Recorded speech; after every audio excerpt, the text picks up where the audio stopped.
안녕하십니까. 사회복지사 1급을 담당하고 있는 고병갑입니다. 이번 시간에는 사회복지행정론 3교시 2영역 중에 조직이론을 다루겠습니다. 물론 우리가 행정이라는 영역에 있으면 조직행정이 있고 인사행정이 있고 재무행정이 있습니다. 그 중에 지금은 총론을 지나서 조직행정으로 진입하고 있습니다. 학자들마다 조직이론에 대해서 다양한 모형을 사용하고 있습니다만 저는 여기에서 4개로 분류한 모형을 사용을 하겠습니다. 고전 모형, 신고전 모형, 구조주의 모형, 체계 모형으로 이렇게 나누어서 설명을 하겠는데, 자, 2페이지를 가지고 설명을 했습니다. 한번 정리를 해보시고 그리고 나서 또 빠져있는 것들 첨가하도록 하겠습니다.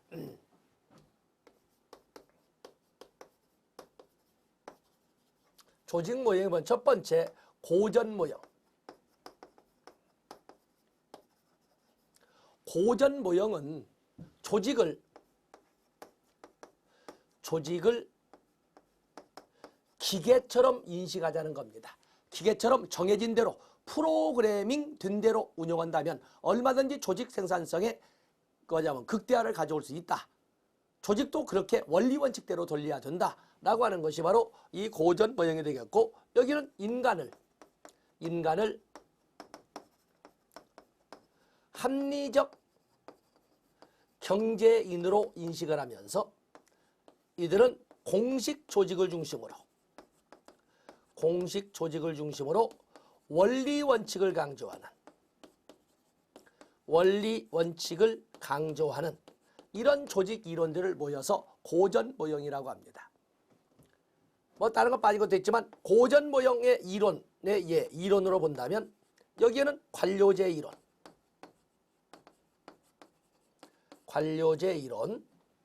또 과학적 관리론,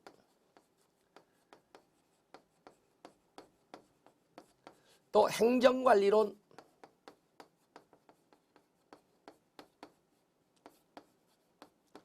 이런 등등이 바로 고전 모형에 속한다는 이론이라고 하겠습니다. 만약에 여러분들에게 문제가 출제가 되었을 적에 고전 모형에 대한 문제가 나와서 정생각이 나지 않으면 과학적 관리론이나 관료제 이론을 통해서 여러분들이 접근하시면 됩니다. 자, 다음 보시고 다음에 신고전 모형이 나와 있는데, 신고전 모형에서는 조직을 가족처럼 인식하자고 하는 이론이라고 할 수가 있습니다. 조직을 가족처럼 인식을 해보자. 그래서 여기들은 인간을 합리적 경제, 돈만 주면 뭐든지 할 수 있는 이런 합리적 경제인만 보는 것이 아니라 여기는 인간을 사회관계 속에서 살아가는 사회적 존재, 사회인으로 이렇게 봅니다. 사회적 관계 속에서 더불어 살아가는 존재성이 더 크다, 이렇게 설명을 합니다. 이들은 신고전모에서는 공식 조직이 아니라, 그게 아니고 공식 조직뿐만 아니라 비공식 조직의 활용을 강조합니다. 비공식 조직의 활용. 공식 조직을 부정하는 조직은 이론은 하나도 존재할 수가 없습니다. 그때 문장이 나올 때 공식 조직이 아니라 비공식 조직을 통하여 이렇게 하면 안 되지요.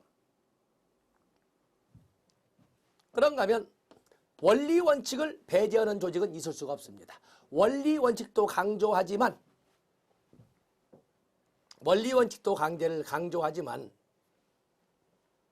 소위 어느 정도의 재량, 융통성, 관계도 강조를 합니다. 대표적인 이론으로서는 인간관계는 워낙 대표적이어서 신고전 모형을 인간관계 모형으로 이렇게 설명도 합니다. 그리고 동기이론들, 다양한 동기이론들, 자, 이런 것이 신고전 모형에서 다루는 이론들이 되겠습니다. 그에 비해서 구조주의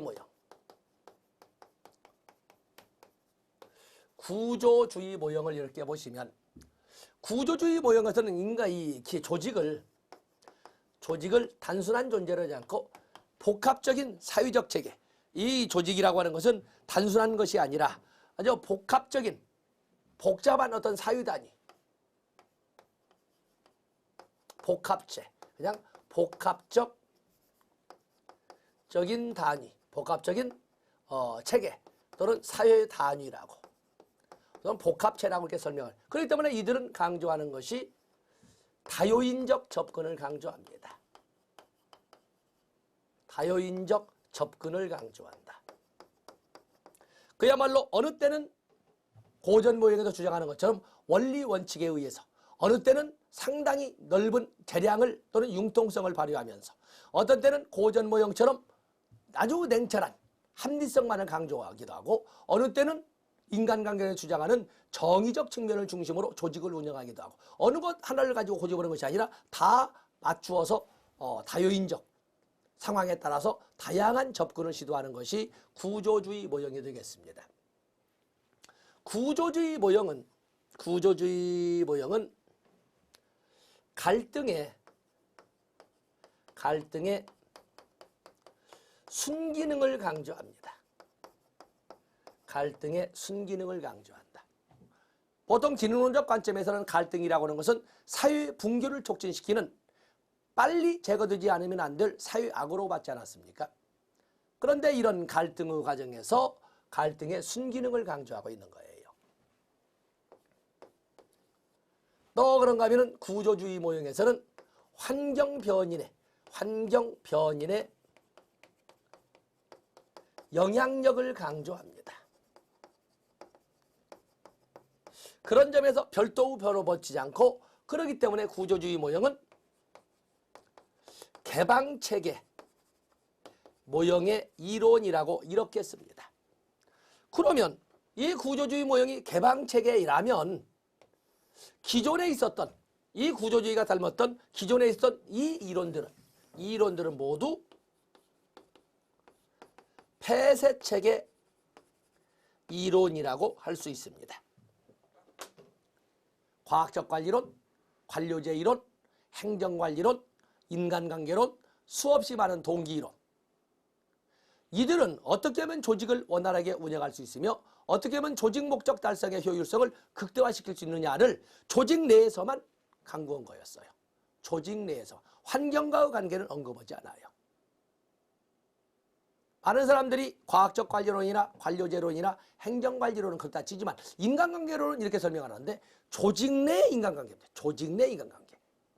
우리가 시스템 이론으로 설명한다면 환경과의 상호작용성, 상호교류가 있느냐 없느냐를 가지고 있으면 개방, 없으면 폐쇄체계인데, 바로 여기에 있는 과학관료제 이론, 과학적 관리론, 행정관리론, 인간관계론, 이런 이론들이 모두 사실은 폐쇄체계 이론이라는 것입니다. 다음에 체계 모형. 체계 모형을 보면, 체계 모형에서는 조직을 살아있는 어떠한 생물체, 유기체로 이렇게 인식을 합니다.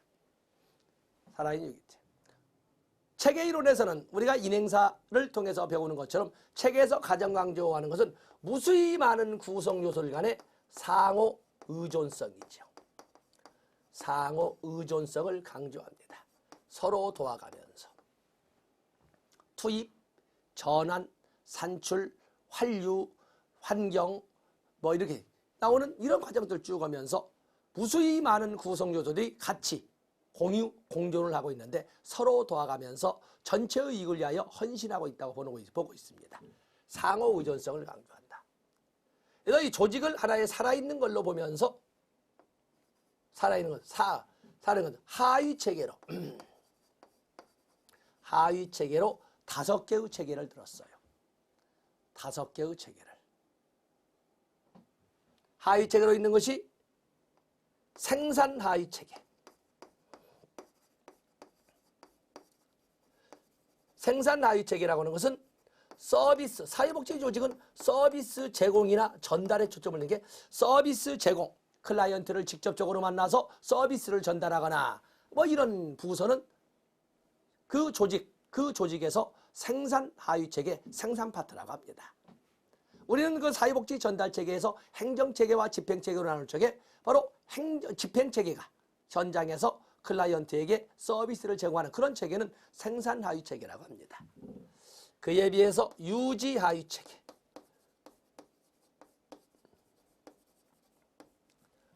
환경이 끊임없이 변화해 가고는 있지만 그래도 급박하게 바뀌면 전체 체제가 뒤집어지기 때문에 변화는 인정하지만 기존의 상태를 어느 정도 어느 기간 동안은 유지할 필요가 있거든요. 또 새로운 것만이 좋은 것이 아니고 과거에 있는 것도 본받을 만한 것이 있다면 그것도 더욱더 공고히 만들 필요도 있는데 바로 이것이 교육이나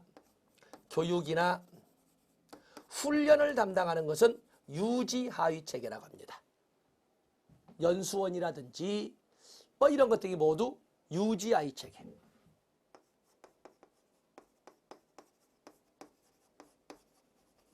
다음에 적응하위 체계. 적응하위 체계라고 하는 것은 환경 변화에 살아남고자 하지 않은, 환경 변화에 어울리고자 하는 이런 노력인데 연구, 개발 파트는 적응하위 체계라고 합니다. 연구나 개발은 적응하위 체계.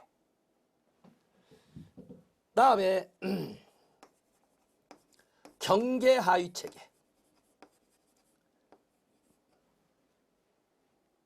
경계하위 체계는 환경과 체계의 소위 맞닿은 그 관념의 무형의 선을 경계라고 하는데 그 경계를 통해서 이 시스템이 존재하고 있음을 외부에 알리고 또 그러면 이 시스템의 엔트로피를 최소화하고 맥엔트로피를 이끌어가기 위해서 필요한 자원이나 에너지를 유입하는 들여오는 그 때문에 여기는 홍보라든지 또는 자원이나 에너지 조달이라든지 이런 업무를 맡는 파트는 경계하위 체계라고 이렇게 언급을 합니다. 경계하위 체계. 그리고 관리하위 체계. 관리하위 체계라고 하는 것은 총괄이죠. 총괄. 그렇기 때문에 전략기획본부라든지 옛날 같으면 총무부, 총무과 이런 등등이 바로 관리하위 체계가 되겠어요. 이러한 하위 체계들이 서로 도와가면서 조직 전체의 발전을 위하여 헌신하고 있다라고 이렇게 인식하자는 것이 체계 모형이 되겠어요. 그래서 보통 이렇게 이제 4개로 있습니다만 그에 대한 교재를 한번 볼까요? 370쪽에 보시면 고전 모형, 일명 기계 이론이라고도 한다. 2번과 3번 조직 구성원들은 돈만 주면 경제적 요인만 제공될 수 있다면 얼마든지 조직 목적 달성의 극대화를 위하여 노력할 것이라고 본다. 유계적 공식 조직을 강조한다. 과학적 관리학파, 공공행정학파, 관료제 모형 이런 등등을 들어볼 수가 있다. 그에 비해서 인간관계 모형으로서는 거기에 여러 가지가 있지만 인간관계 모형은 3번 인간은 경제적이고 합리적인 존재라고 하지는 않겠지만 그보다는 오히려 감성적 존재라고 본다.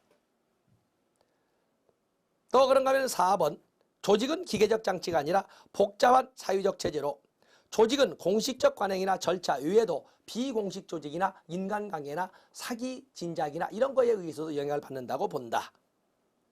자, 이런 것이 신고전 모형으로 이론으로서는 인간관계 이론이나 많은 동기 이론이 여기에 속한다라고 첨가를 신으시면 됩니다. 그에 비해서 구조주의 모형은 합리성과 공정성에 기반을 둔 고전 모형, 비합리성, 정의성과 비공식성에 기반을 둔 인간 모형을 믹스한 중간 모형으로 다요인적 접근을 강조를 합니다. 또한 갈등의 순기능을 강조하고 또 그런 건 환경 변인의 영향력을 강조하는 개방체계 이론이라고 설명을 했습니다.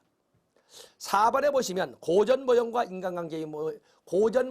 인간관계 이론에서 간과했던 조직의 환경적 요인과 영향을 중요시한다. 그래서 환경의 변화가 조직에 미치는 영향을 중요시한다. 그러므로 구조주의 모형은 조직을 개방체계로 인식한다.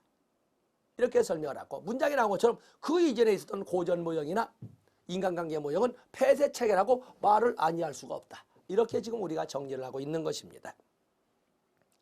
세계 이론은 모든 모형을 통합시킬 수 있다는 전제하에 만들어진 건데 무수히 많은 구성 요소의 하나의 지위로 들어온다면 자 이것을 서로 돕는 관계로 서로 돕는 상호 우정성 관계로 만들어서 조직 전체의 발전을 위하여 기여하게 할 수 있다. 살아있는 생물체와 같은 것이다. 여기 보시면 2번에 과학적 관리로는 조직을 하나의 기계로, 인간관계로는 가족으로 인식하는 반면 체계 이론에서 하나의 살아있는 생물체로 보고 있다. 하위 체계로 생산, 유지, 적응, 경계, 그리고 관리 하위 체계로 이렇게 설명을 하고 있습니다. 그래서 이 파트에 있죠. 어떤 역할을 하는 파트를 이렇게 생산, 어떤 역할을 하는 것이 유지라는지 저렇게 간단하게 정리를 해서 여러분이 가져가시면 됩니다. 오해에서는 안 되는 것이 인간관계론이나 동기이론을 개방체계로 봐서는 안 됩니다. 조직 내에서 어떻게 하면 조직 목적 달성에 기여하도록 할 것이냐. 분위기 조성 또는 인간관계 조성을 통해서 사기 진작을 통해서 이게 바로 동기이론이지 않습니까? 폐쇄체계 이론이라는 것을 잊어버려서는 안 됩니다. 그에 대하여 과학적 관리론, 인간관계론이 쭉 나와 있는데 과학적 관리론, 인간관계론. 과학적 관리론과 인간관계론이 우리가 설명을 할 적에는 자 이렇게 볼 수가 있습니다. 자, 이 중에 여기 나오는 관료제 이론, 과학적 관리론, 또 인간관계론. 최소한 이 세 가지는 봐야 되지 않겠습니까? 동기론은 별도로 리더십과 더불어 별도로 하고 관료제 이론, 과학적 관리론, 그리고 인간관계론에 대해서는 따로 지금 교재는 있지 않지만 여기에 나왔으니까 부수적 자료를 여러분들이 노트 정리하셔야 됩니다. 노트 자료는 배포되지 않습니다. 그래서 그 중에 핵심 단어를 한번 정리해 보도록 하겠습니다.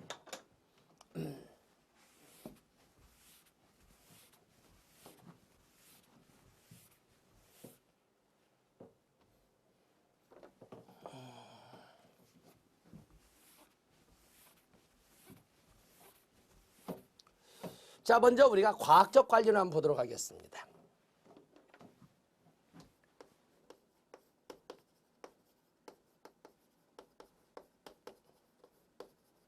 과학적 관리론. 과학적 관리론의 원리는 어떤 과학적 관리론이라고 하는 조직 목표 달성의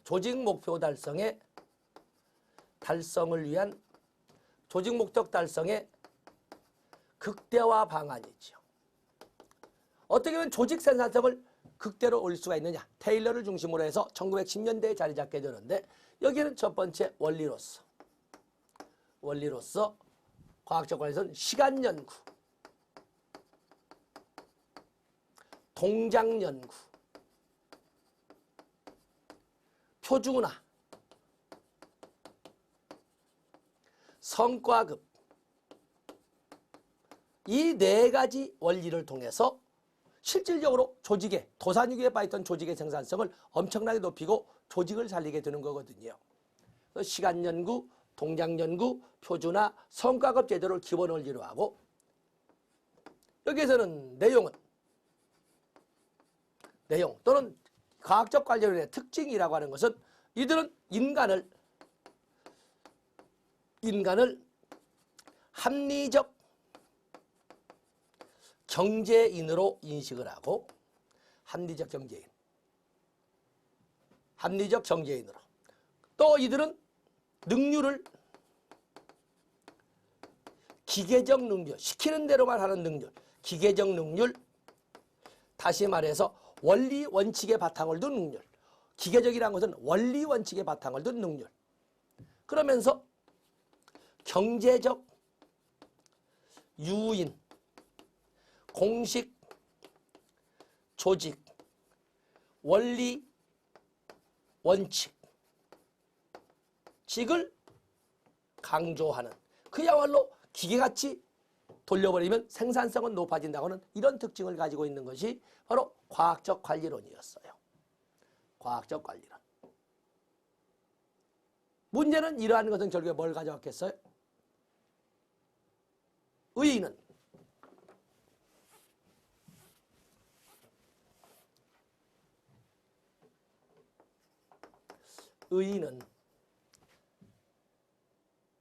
결국에 여기에서는 비인간화를 이야기하죠.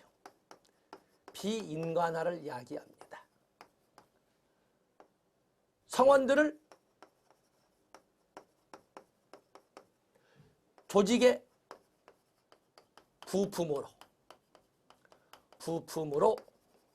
인식을 하게 됐어요. 그리고 정치행정 이원론에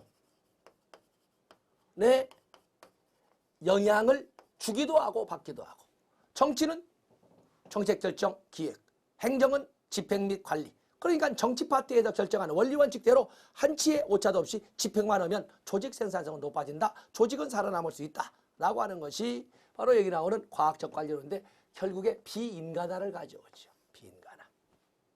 그러나 중요한 것은 요건 이루어진다는 겁니다. 요건 이루어진다는 거예요.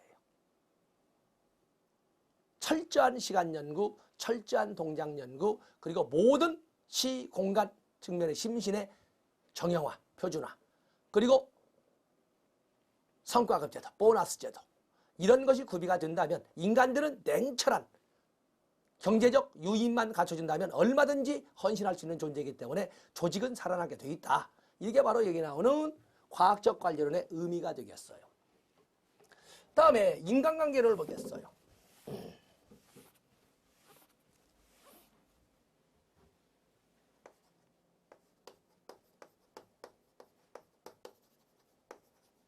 인간관계론은 1930년대에 등장을 하는데, 과학적 관리론의 검증을 통해서 나온 이론이에요. 1930년대에 하버드 대학의 엘턴 메이어와 루시스버거 교수가 정말 테일러의 과학적 관리론 대로 운영을 하면 정말 생산성이 높아지는가를 호손 전기공장 실험을 통해서 이끌어갑니다.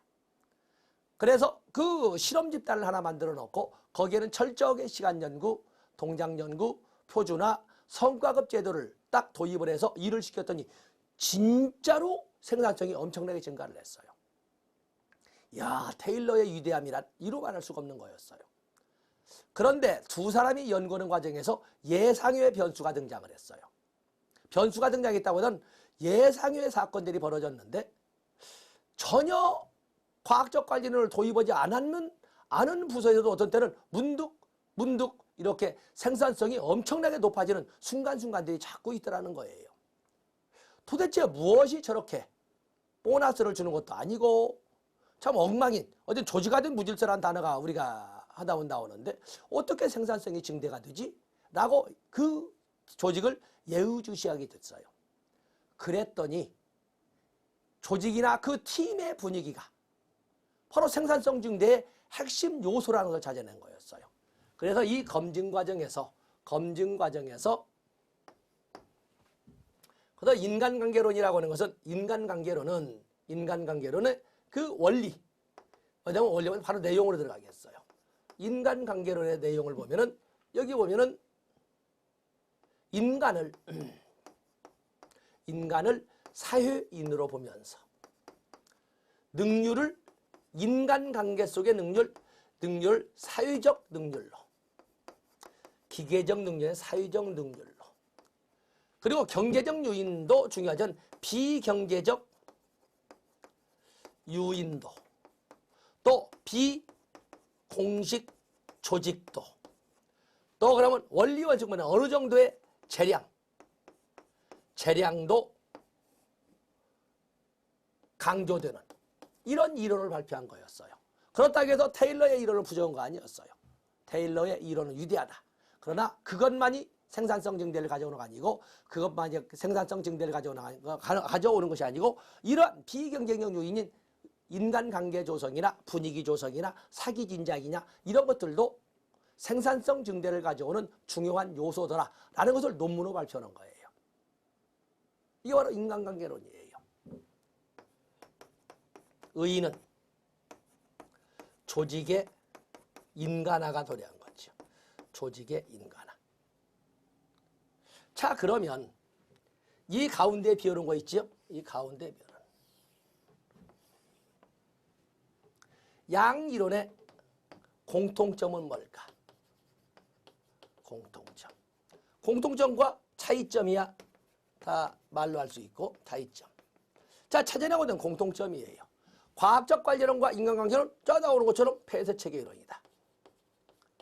폐쇄체계 이론이지요. 왜냐하면 구조주의 모형에서 본 것처럼 과학적 관리론이든 관료제 이론이든 행정관리론이든 인간관계론이든 간에 환경은 언급하지 않아요. 조직 내에서 어떻게 하면 생산성을 높일 것이냐. 폐쇄체계 이론이다. 또 이들은 조직 목표와 개인 목표의 공존을 강조해서 공존이 가능하다, 병행이 가능하다고 그랬어요. 과학적 관리론의 조직 목표, 생산성 증대. 인간관계의 조직 목표, 역시 생산성 증대. 그러면 과학적 관리론에서 개인의 목표는 돈 많이 버는 거. 그렇기 때문에 조직의 목표인 생산성 증대와 돈 보너스를 많이 받아가는 것은 같이 맞물려서 다른 목표지만 같이 맞물려서 병행할 수 있다고 보는 거예요. 자, 인간관계는 생산성 증대죠. 어떻게? 가족처럼 재밌게 생활하면서 같이 병행할 수 있다고 보는 거예요. 그래서 조직 목표와 개인 목표, 성원들의 목표는 공존할 수 있고 병행할 수 있다고 봅니다. 또 그런가 하면은 과학적 관리론에서는 성원들을, 과학적 관리나 인간관계는 성원들을 목적 달성의 도구, 로만 인식한다 라는 것도 공통점이에요. 바로 이걸 가지고 많은 사람들이 그래요? 과학적 관리로는 그럴 수 있겠지만 인간관계로는 그러지 않지 않습니까? 이렇게 물어보시는데 오히려 인간관계는 더 잔인한 거지요. 과학적 관리로는 성문에 다 붙여놨을 거예요. 무슨 일을 하면 3점, 무슨 일을 잘못하면 마이너스 2점, 모든 포상과 징벌의 규정이 딱 해서 어느 정도 채워지면 몇 점 이상이면 보너스 준다. 또 몇 점 이상이면 보너스가 몇 배 준다. 이런 것이 다 규정되어 있을 거예요. 어느 누가 봐도 다 인식하게끔 객관적인 판정 기준이 다 나와 있을 거예요. 그런데 여기에서는 분위기 조성, 말은 참 좋습니다만 어떤 게 분위기가 조성인지 잘 모르잖아요. 조직의 장애, 기분에 맞추어서 어떤 방법을 쓰느냐가 다를 뿐이지 사실은 모두 조직 성원들을 조직 목적 달성을 극대화시키는데 수단이나 도구로만 인식할 뿐이에요. 바로 이 중요합니다. 능률 또는 생산성을 강조한다는 점, 생산성을 강조한다는 점 다 특징이죠. 어떤 생산성이냐는 다르겠지만 과학적 관리로는 기계적 원리원칙만 지켜서 원리원칙대로 돌려서 높여야 하는 기계적 능률. 여기는 인간관계나 분위기 조성을 통한 능률, 사회적 능률 이런 차이가 있겠지만 어쨌든 생산성 증대를 목표로 한 것은 공통점입니다. 또 그런가 하면 동기 유발이 유발적 동기 또는 유죄적 동기가 강조된다는 점. 스스로 우러러나와서 하는 동기가 아니라 돈 많이 줄게 딸랑딸랑. 자, 이번에 분위기 조성하게 딸랑딸랑 이렇게 해서 밖으로부터 온 영향에 의해서 가슴이 뛰는 그런 것을 공통점으로 하는 것이 과학적 관리론과 인간관계론의 공통점이 되겠어요. 차이점이야 뭐 여러분들이 바로 찾아갈 수가 있고. 다음에 관료제 이론을 보시겠어요. 그래서 마침 과학적 관리론과 인간관계론 비교가 있어 같이 나갔습니다만 이제는 관료제 이론을 보도록 하겠습니다.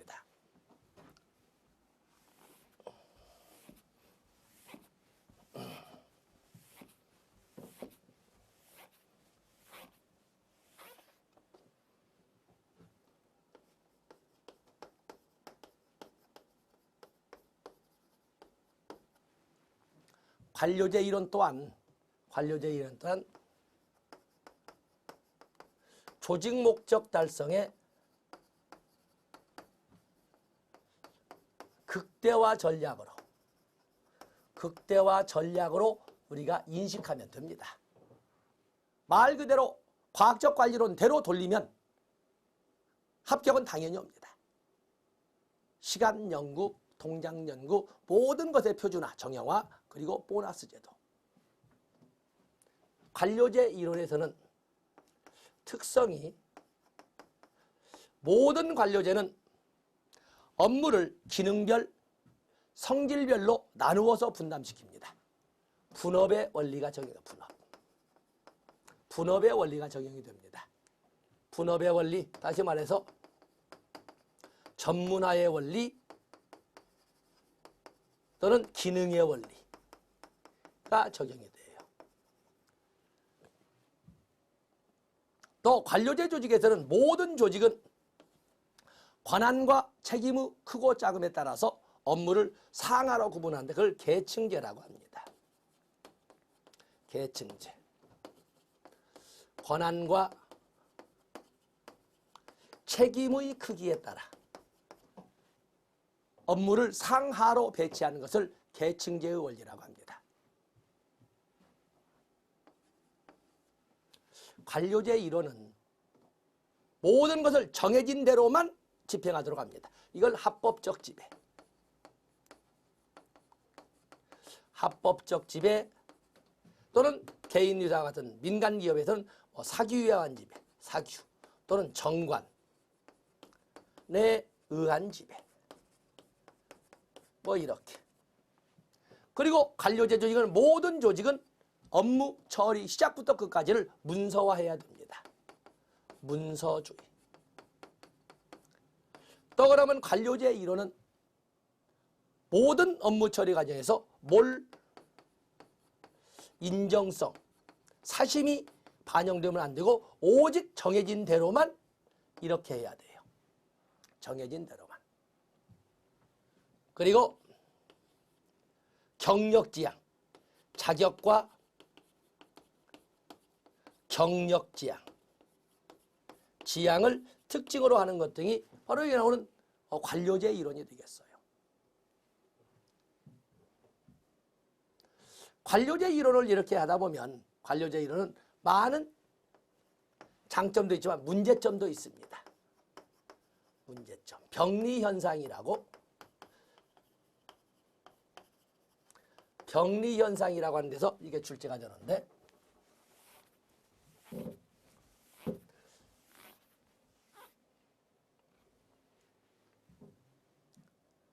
관료제 이론의 이게 문제점을 보시면 여기 보면 분업, 지나치게 업무를 세분화하다 보면 장점으로서야 업무의 전문성이 높아지고 업무 담당자의 어떠한 사무처리 용이나 중앙통제가 용이하는 장점이 나올 거예요. 분업은. 그러나 문제는 할거주의, 조직 내 분파주의, 할거주의가 등장할 수가 있습니다. 지나치게 기능별, 성질별로 업무를 세분화하다 보면 장점이야 업무 처리의 용이 그를 통해서 업무의 전문성 확대가 이루어지겠지만 단점은 할거주의. 또 개인적으로서는 이것은 훈련된 무능을 가져올 수가 있어요. 훈련된 무능. 또 계층제를 이끌어가게 되면 일사불란한 명령 통일의 원리가 이루어지게 되는데 여기에 대해서 당연히 장의 독선이 존재할 수가 있습니다. 장의 독선. 일사불란한 지시하명, 보고, 장의 독선이. 물론 장점으로 온다면 이런 계층제는 일사불란한 지시하명과 보고로 이르기 때문에 업무 처리에 능률성이 높아진다고 할 수 있겠지요. 그러나 한편으로도 장의 독선도 있습니다. 다음에 합법적 지배라고 하는 것은 이것은 객관적 업무 처리. 장점으로 봐서는 어느 누가 와도 성문화된 대로만 업무를 처리하니까 예측 가능성도 높아지고 객관적 업무 처리도 가능합니다. 그러나 문제는 합법적 지배는 업무 처리에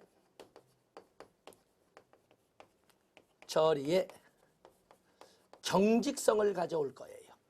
환경 변화에 대한 대처 능력이 확실히 떨어지고 규칙을 고치기 전에 안 되니까 확실히 떨어지고 복지부동하게 되고 이렇게 하는 것이 합법적 지배로 인해서 야기되는 것이 되겠어요. 다음에 문서주의. 권한과 책임의 소재가 분명하죠. 왜냐하면 문서에 결제를 하다 보니까 그 문서에 관련 사업 내용이 잘못되면 그 결제한 사람들이 책임져야 되니까 권한과 책임의 한계가 명확하다. 그런 장점이 있겠지만 이 문서주의는 형식주의라는 문제점을 가져와요. 형식주의. 레드테이프. 법문용례. 도장 찍다가 시간 다 보내. 그런가 하면 인정서. 또 형식주의는 또 뭘까? 형식주의는 더 나가서 목적과 수단의 전도 현상을 가져올 거예요. 목적과 수단의 전도 현상을. 또 그런가 하면은 여기 몰 인정성은 조직의 비인간화 또는 인간 소유 또는 인간성 메모를 가져올 거예요. 그런가 하면 자격과 경력 지향은 무사 안위를 가져올 것이고, 그리고 동시에 자기들만 알고자 하는 비밀주의가 자연스럽게 자리를 잡게 될 거예요. 장점도 있겠지만 장점보다는 문제점이 출제가 돼서 문제점을 중심으로 썼어요. 그래서 관료제 이론 많은 거 장점도 여러분들 찾아가 보면 되겠고, 이걸 뒤집어서 여러분들 장점으로 정리하시면 됩니다. 이렇게 해서 이런 이론, 지금까지 봤던 과학적 관리론, 인간관계론, 관료제 이론은 다 뭐라? 폐쇄체계 이론이라는 거예요. 전통적 이론이죠. 그래서 여러분들은 거기 371페이지에 과학적 관리론, 인간관계론, 그리고 관료제를 노트 정리하셔야 돼요. 노트 정리를 해서, 책에 없습니다. 노트 정리해서 여러분이 손맛으로 느끼셔야 돼요. 자료에 없습니다.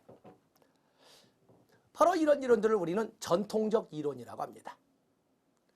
그에 비해서 현대 조직 이론은 어느 조직 하나 빼놓지 않고 환경 속에 또는 환경과 상호작용하는 것을 특징으로 하기 때문에 현대 조직 이론은 모두가 개방체계 이론입니다. 여기 나와 있는 것처럼 구조 상황 이론, 자원 의존 이론, 신제도주의 이론, 정치 경제 이론, 조직군 생태 이론, 다 이런 것 등이 바로 개방체계 이론입니다. 환경 요인의 영향에 의해서. 자, 구조 상황 이론. 우리가 흔히 말하는 상황 이론입니다. 구조 상황 이론, 상황 이론인데 이건 뭘 말하고 있냐면 언제나 어디서나 어느 조직에서나 최고의 절대 명제로서 최고란 방법은 존재하지 않는다. 단지 상황에 따라 최적의 방법이 있을 뿐이다 라고 하는 것이 구조 상황 이론이 되겠어요. 언제나 어디서나 최고란 존재할 수 없다. 단지 상황에 따라서 최적이 존재할 뿐이다 라고 하는 것이 구조 상황 이론이 되겠어요. 구조 상황 이론. 그래서 여러분들 372페이지 가서 보시면 3번의 구조 상황 이론은 조직 환경과 조직 구조의 적합성, 조직 환경과 조직 구조의 적합성이, 환경과 구조가 얼마나 적합한가는 적합성이 조직의 성과 및 생존에 중요한 영향을 미친다 라는 이론으로 4번의 유일한 최선의 방법은 있을 수가 없다라고 해서 유일 최선의 방법을 거부하는 이런 특징을 가지고 있다. 조직과 환경, 조직 구조와 조직 환경의 적합, 부합을 강조하는 것이 구조 상황 이론이 되겠습니다. 다음에 자원 의존 이론. 결국에 조직은 외부 환경으로부터 유입할 수밖에 없는 많은 자원에 의존하면서 생존을 이끌어가게 되는데, 거기 보시면 4번 조직과 환경의 역동적 상호작용 관계를 강조하는 것으로 사회복지 조직을 자원을 얻기 위해 환경에 의존할 수밖에 없지만 그렇다고 수동적으로 자원을 빌어먹는 존재는 아니고 능동적으로 대처하는 자율적 존재성도 있다는 점을 강조하는 것이 자원 의존. 의존이라는 말을 너무 액센트를 주지 마라. 의존할 수밖에 없지만 그렇다고 끌려다니는 존재가 아니라는 것도 명심해야 된다라는 것을 4번에 정리를 했습니다. 다음에 3번에 보면 제도이론 또는 신제도이론. 제도이론, 과거의 제도이론이라고 하는 것은 소위 공공부문에서 만든 환경, 제도나 정책이나 법률 등의 그 행정조직을 둘러싸고 있는, 그 조직을 둘러싸고 있는 그러한 공적 통제 수단에 의해서 영향을 받아왔지만 지금은 그것뿐만 아니라 아주 환경을 넓게 설정을 합니다. 신대도주의는 정치, 경제, 사회현상을 설명해 돼 있어도 제도의 핵심성을 인식하며 제도와 개인의 행태 사이의 관계, 또 제도의 발생과 변동에 관한 문제를 분석하는 연구이다. 그러면서 거기 2번과 3번 보세요. 조직의 생존은 그 조직을 둘러싼 특히 제도적 환경에 영향을 받는다. 그건 제도 이론이에요. 근데 그 제도적 환경뿐만 아니라 이제는 사회적 여론 등의 이런 영향도 피할 수 없다. 신제도 이론이 넘겨보는 거죠.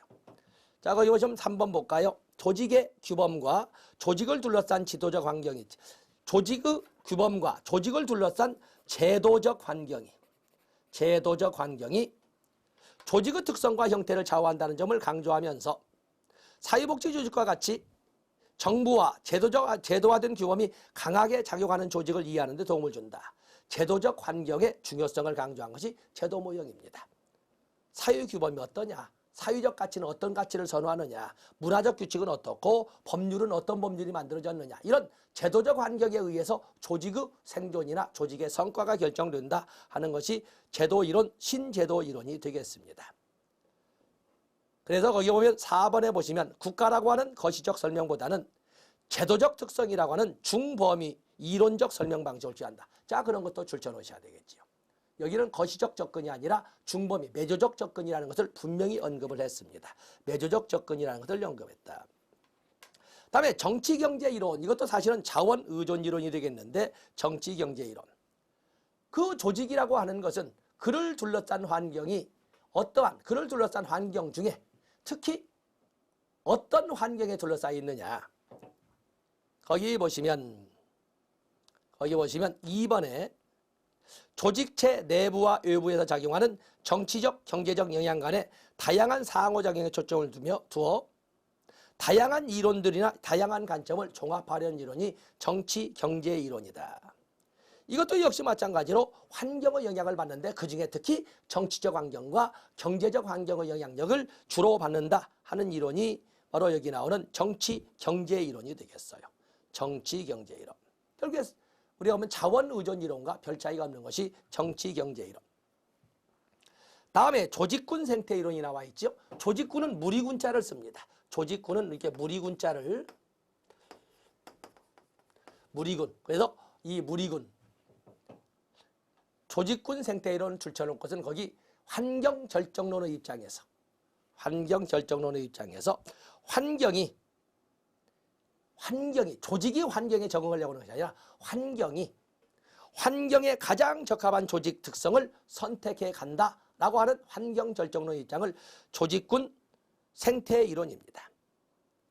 결론적으로 환경적 욕구에 부합하는 부함이 아니라 환경적 욕구에 부합하는 조직만이 살아남을 수 있다라고 하는 환경결정론의 입장을 바로 조직군 생태 이론이라고 합니다. 그런데 이게 무리군자 썼잖아요. 페이지 넘어가 보세요. 4번에 보시면 분석 단위가 개별 조직이 아닌 조직군의 거시적 측면이라는 점에서 다른 조직 이론과 구분된다. 거시적 접근을 한다는 점이 다르다는 거죠. 거시적 접근을 한다는 점이 다르다. 앞에 보는 것처럼 신대조주의 이론은 중범위적 접근이라고 했는데 조직군 생태 이론은 거시적 접근을 한다는 말을 아주 적나라하게 설명하고 있습니다. 다음에 조직문화. 문화라고 하는 것은 공동체 구성원들이 공유하는 생활 양식이나 가치관이나 규범이나 관습을 말합니다. 그러면 조직 문화는 조직 구성원들이 공유하는 생활 양식이나 가치관이나 규범이나 관습을 말하고 있습니다. 이 조직 문화가 근자에 강조가 되는데 조직 문화가 긍정적으로 영향을 미치거나 조직 문화를 긍정적으로 받는다면 이직률이 현저히 떨어질 거예요. 조직이 재밌으니까 빨리 출근하고 분위기가 올리려고 하는 거고. 그런데 조직 문화가 자꾸 배타적이고 조직 문화에 거부적인 이런 생각이 들면 사람들은 떠나려고만 준비를 할 거예요. 오늘날 특히 이직률을 가지고 조직 문화를 많이 따지는데 한번 보겠어요. 조직 문화의 개념 나와 있지요. 특징. 2번에 보시면 조직 문화는 구성원들의 지각, 태도 형성, 행동을 연결시키는 매개 역할을 하고 조직 구성원들의 행동 및 판단 기준을 제공해 준다. 5번에 보면 조직 문화는 조직의 안정성, 계속성을 말하자면 제공해 준다. 조직 문화가 조직의 안정성, 계속성을 해주고 또 구성원들의 정체성, 일체감을 형성해 줍니다. 정체성과 일체감을 갖게 만듭니다. 8번에 보시면 조직 문화는 위기 극복 및 발전 능력을 제고시키고 갈등 해소에 공헌하고 내적 통합을 촉진하는 등 조직의 효과성, 안정성, 계속성 등에 긍정적 영향을 미친다라고 봅니다. 그러나 만약에 조직 문화가 정책 담당자의 관점을 제한하거나 그야말로 일방적으로 집행만 시킨다면 조직 문화의 흥미가 떨어져서 결국에 조직 성장에 부정적이게 될 수도 있다. 조직 문화가 어떠냐에 따라서 조직의 활성화는 달라진다. 조직 성원들의 정체감 형성도 달라진다. 조직과 조직 성원들의 일체감도 달라진다. 조직의 안정성, 계속성도 달라진다. 이렇게 하는 것이 조직 문화가 되겠어요. 그래서 너무 글자로 얽매일 건 아니겠습니다만 근자의 조직 문화가 이 연거푸 3번이 나와서 그래서 조직 문화를 주의 목표로 다뤘습니다. 자, 이 시간은 여기까지 하고 다음 시간에 사회복지 행정과 그를 둘러싼 환경 그리고 조직의 구조, 조직의 모형 이런 거에 대해서 우리가 일괄 정리를 하도록 하겠습니다. 고맙습니다.